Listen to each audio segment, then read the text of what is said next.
Hello everyone. Once again, welcome you all to my YouTube channel, the SCADA Insider.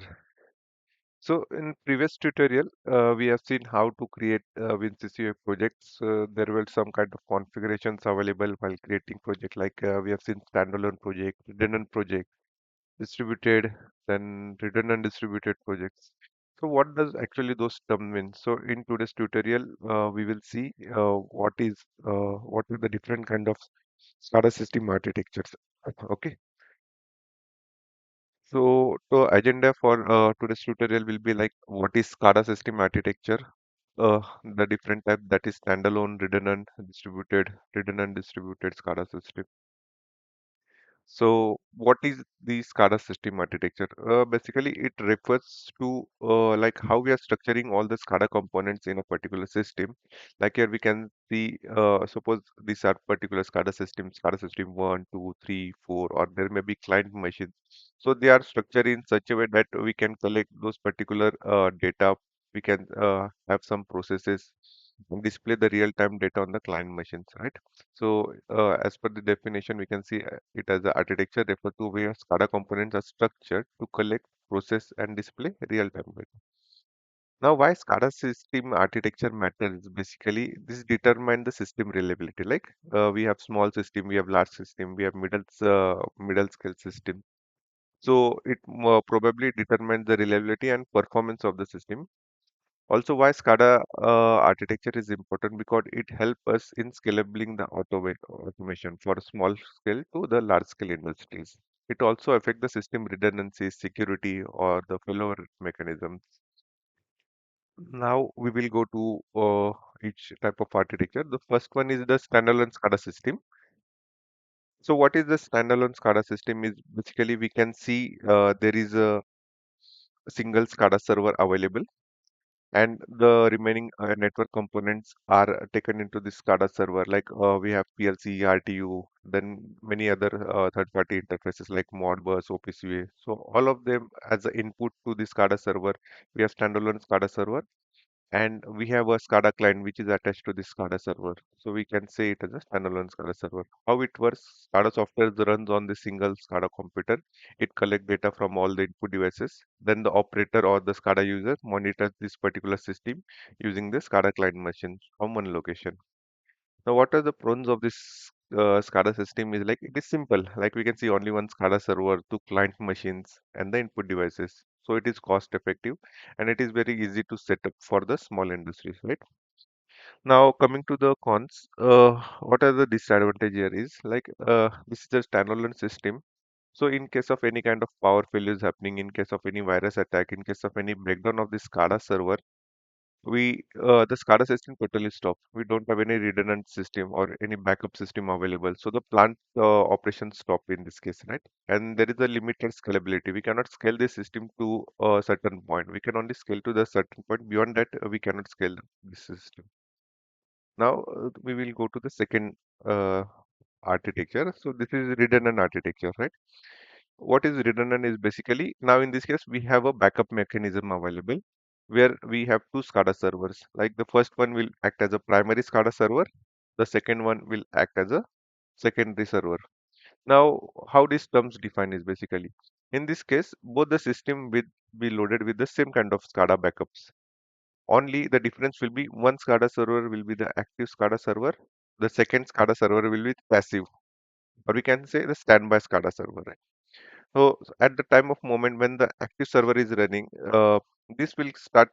This will always be communicating with the end devices, while the passive server or standby server will be always synchronizing data with the primary server. So in the real time, we can say the data in both the servers will be same. This particular passive server is continuously synchronizing the data from the active server. Now, what happens in case of failure? Suppose this particular SCADA's primary servers goes breakdown or there is any kind of power failure. At that particular instant, this SCADA server will get notification that this server is not communicating now or we do not have any kind of communication. So it will become active. Now this server will start communicating with the end devices. Okay. Also, the client machines are configured in such a way that if it didn't get the communication with the primary server or the active server, it will start communicating with the secondary server, which now becomes the active. So this is a redundant system. So as the term defined, a SCADA system with two identical servers, one active, one backup to ensure a continuous operation. So this is a fail-safe mechanism, like we can say the system will be continuously in the running circuit, even in the case of breakdowns of any one of the SCADA server. How it works, both the servers run with the same SCADA application. The active servers control the system. The backup servers constantly synchronizes the data. So data synchronization is continuously taking. If the active server fails, the backup takes over instantly. Now, what are the pros? As we can see, ensures high availability, no downtime. So as soon as the secondary takes becomes active, so there is no downtime available in this case. The plant is continuously in the operation. Prevent data loss. So there is no data loss happening as because the when this goes into breakdown, the communication losses, the data is now sent to the secondary server, and this server start taking the data or archiving the data. As soon as the primary server becomes healthy or it becomes available, this data is again sent to the primary server. So data is synchronized between both the servers. Now in this case, this secondary server becoming active and the primary servers remain into the passive mode, even though it is healthy. It will become active when the secondary servers goes into breakdown or there is any kind of power failure. Then this will again become active. So this is a continuous task. It's always check each other's states. Okay. Now, what are the cons of this particular architecture is basically it is a higher cost. So we can see we need to add one more hardware equipment here.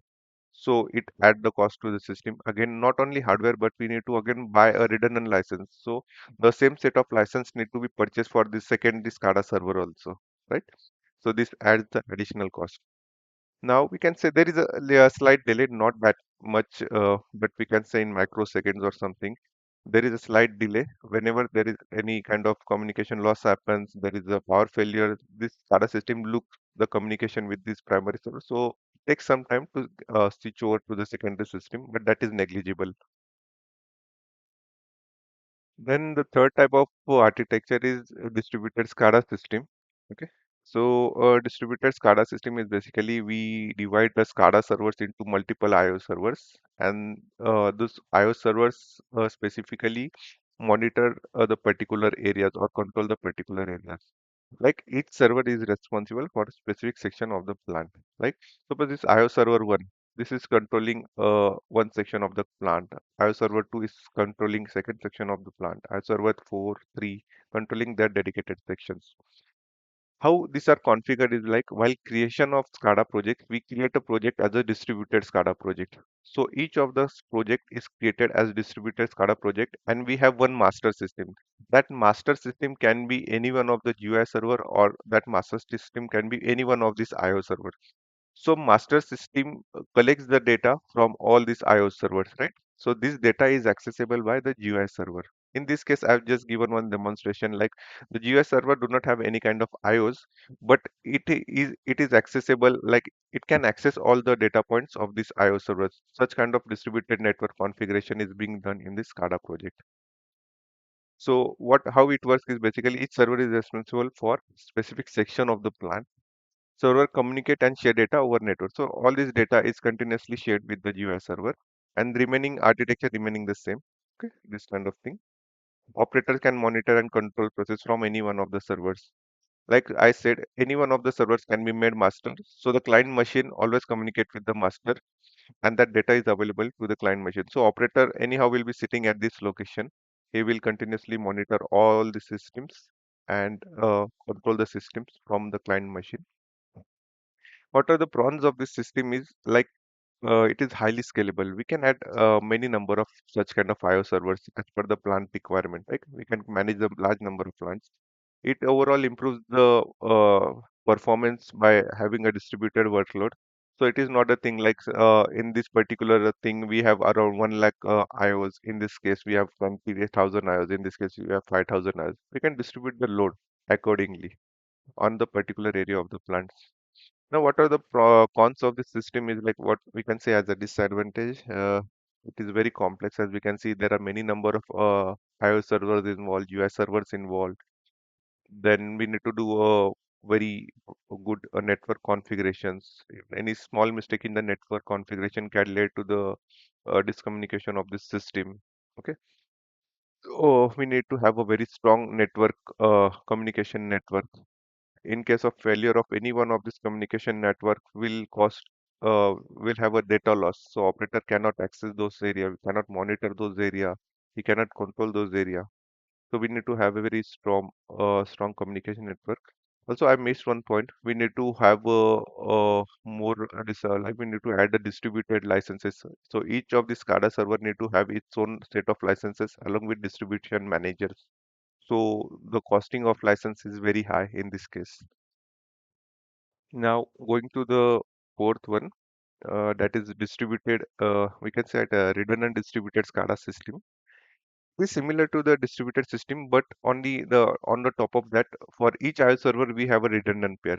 Like suppose for IO server 1 we have a redundant system A, system B. For IO 2, system A, system B. Now this is we can say fail-safe mechanism, a combination of redundancy and distributed architecture, ensuring both high availability and scalability. Okay. Why we say availability and scalability is basically in case of failure of any one of these redundant systems. Suppose my system A goes down, immediately system B takes place. It becomes active. Similarly, in this case, suppose system B is down, system A is inactive, right? Here also IO3, suppose system A is down, system B is active. So at any time of the moment, none of the IO server is down. All the IO servers will be continuously available and providing data to GUI system. Even at GUI level, you can observe that we have a redundant pair for GUI. Suppose in the previous case, if GUI goes down, then we cannot do anything. Like the SCADA client will not show any kind of data to the operator. The system will be down completely. Even though IO servers are running, the GUI server is switched down. In that case, no data will be monitored at the SCADA client level, or operator cannot control the IO servers because GUI server is down. But in this case, even we have a redundancy for GUI servers. So if any one of the GUI server goes down, the second it becomes active, and this active server start communicating with all the IO servers. So this is the redundant distributed SCADA system, right? What are the pros of this particular system is like no single point of failure. As I already mentioned, there is redundant backups available, redundant GUI servers are available, so there is no point of failure. Ensures the maximum reliability of the system, and it is also highly scalable. Like highly scalable, like we can add many number of such kind of IO servers into the system. Okay.